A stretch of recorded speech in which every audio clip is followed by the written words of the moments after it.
Okay, Assalamualaikum. All right, so yesterday we have finished discussing about the process of glycolysis. Okay, so remember in the process of glycolysis, the purpose of glycolysis is to converting or breaking down glucose into two molecules of pyruvate. And during this process, we are going to produce net of 2 ATPs and also 2 NADH. All right. So what happened to the pyruvate? So this pyruvate later on will proceed to the next stage of cellular respiration, which we call as pyruvate oxidation.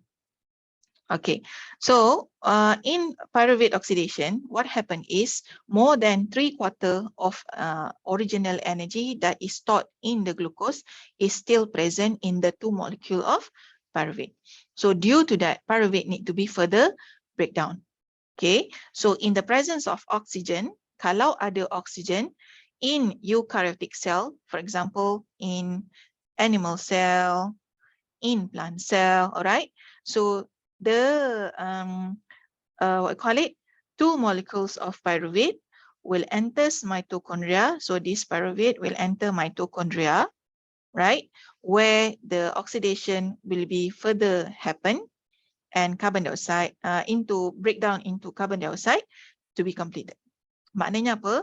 Kalau oksigen ada, right, pyruvate tu akan masuk dalam mitochondria where it will be further breakdown into carbon dioxide. Okay, in prokaryotic cell, aerobic respiring prokaryotic cell. So untuk prokaryote cell, contoh bakteria, if they are living in environment with oxygen, so this process of pyruvate oxidation pun masih boleh berlaku, but it happen in cytosol. Okay, kenapa? Kalau untuk eukaryotic cell, pyruvate oxidation berlaku dalam mitochondria, and why in prokaryotic cell process of pyruvate oxidation happen in cytosol? Kenapa? Right? That is because, remember, bacteria or prokaryotic cell do not have organelle. Dia tak ada organelle. Contoh organelle, mitochondria. Dia tak ada mitochondria.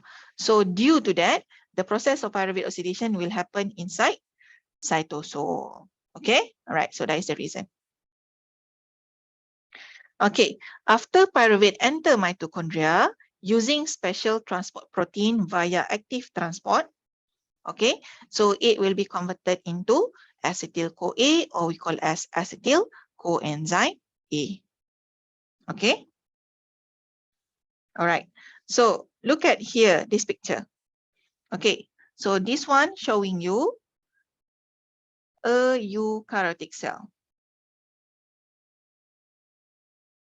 For example, animal cell, plant cell. Okay, mana you tahu dia adalah eukaryotic cell? Because you can see given here is mitochondria. So ni adalah mitochondria. Assuming this is mitochondria and this is cytosol. So ingat, masa mula-mula proses glycolysis, it happen in cytosol and we have two molecule of pyruvate. Remember how many pyruvate? How many carbon that pyruvate has? 3 carbon. 1, 2, 3. Each pyruvate has 3 carbon. So what happened? This pyruvate will enter the mitochondria. Dia akan masuk dalam mitochondria using transport protein via active transport. Maknanya daripada low concentration to high concentration inside mitochondria. So during this transportation of pyruvate into mitochondria, later on this pyruvate will be converted into acetyl coenzyme A. Dia akan ditukarkan kepada acetyl coenzyme A. Okay, cuba tengok how many carbon acetyl coenzyme A has. Ada 2 carbon, 1, 2. Right, so you just imagine pyruvate 3 carbon.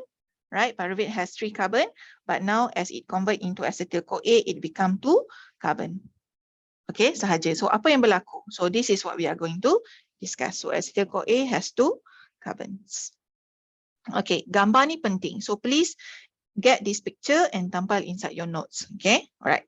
So the process of pyruvate oxidation just involve 3 mechanism sahaja. 3 steps sahaja. Okay, alright.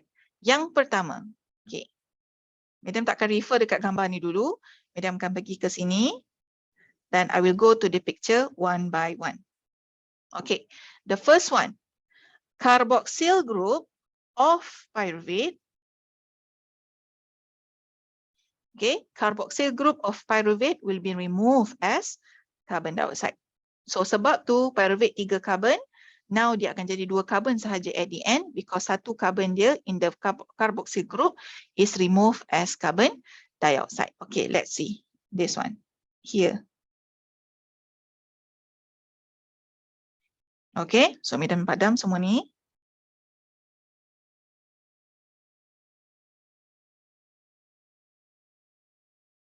Sorry.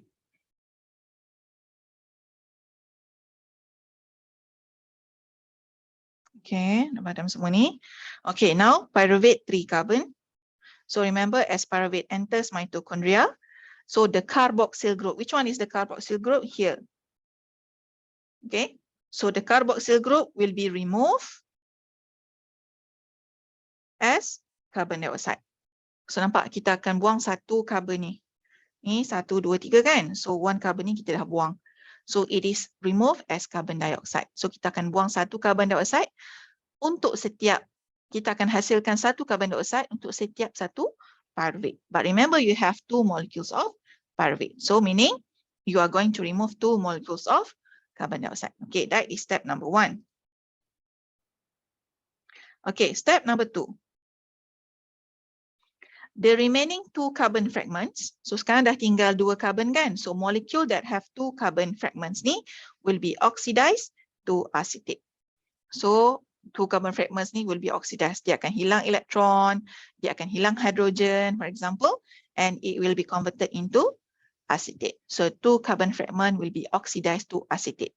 And remember, apabila 1 molecule is oxidized, 1 molecule lain will be reduced. Dia mesti sama. Okay, so in this case, the 2 carbon fragment is oxidized to acetate, right? An enzyme transfer 2 electron to NAD plus to form NADH, or in other words, NAD plus is reduced to NADH. Okay, so 2 carbon fragment is oxidized, and number 2 is NAD plus is reduced to NADH. NADH. Alright, so dekat mana? Kat sini. Okay, kat mana? I'm going to use different color of pen. Okay, so you can see this 2 carbon fragment will be oxidized into acetate.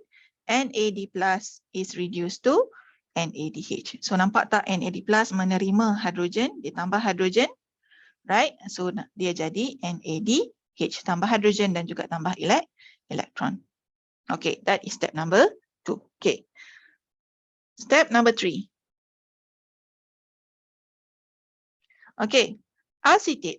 So ingat tadi acetate is 2 carbon fragment. Acetate will be combined with coenzyme A and forming acetyl-CoA. So how many carbon acetyl-CoA has? 2 carbon. Okay, right. Acetyl-CoA will enter the next stage, iaitu citric acid cycle ataupun nama lain dia Krebs cycle, and will be further oxidized. Akan dibakar ataupun akan dipecahkan lagi. Alright, so that is 3 or 4 steps sahaja for pyruvate oxidation. Okay, jom kita tengok gambar.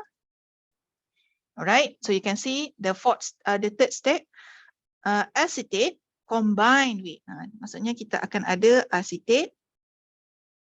Acetate is 2 carbon. Acetate combined with coenzyme A and forming acetyl-CoA. 1 carbon, 2 carbon. Okay. Alright, so remember this picture is just showing you 1 pyruvate.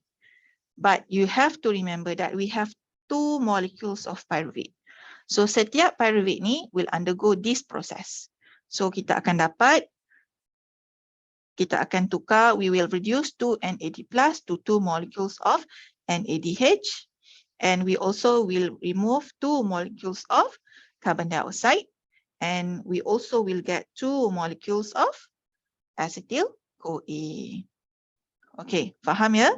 All right. So this is what happened for every 1 molecule of glucose, which you will produce 2 molecules of pyruvate. Okay, so remember the table that I have asked you to construct previously. Let's see whether I still have the table. Oh, tak ada. Okay, so Medanat, you masukkan dalam table tu. Okay, you can see this table also showing you that carboxyl group is removed from pyruvate and release carbon dioxide. NAD plus is reduced to NADH, second step. And the third step is acetyl group is combined with coenzyme A and forming acetyl-CoA. Okay, coenzyme A is sejenis cofactor. Okay, so remember the table that you have constructed. So in pyruvate oxidation, masukkan dalam table tu. Oh, sorry, pyruvate oxidation. Alright, so remember in pyruvate oxidation, what are our product? Kita dapat, remember we have 2 pyruvates for every 1 glucose. Okay, kita dapat 2 pyruvates. So as result, what is our product? We have 2 molecules of acetyl-CoA, right? And then we also remove 2 molecules of carbon dioxide, remove or release. And then we also produce 2 molecules of NADH. Okay, dekat sikit. 2 molecules of NADH, right? So NAD plus reduced to NADH. So no FADH2 terhasil kat sini, no ATP also produced here. So these are all our product for pyruvate oxidation. Okay, so what is going to happen to acetyl-CoA? Acetyl-CoA later on akan masuk ke stage number 3, known as the citric acid cycle or Krebs cycle. Okay, so we will discuss later this one. Okay, that's it. Thank you.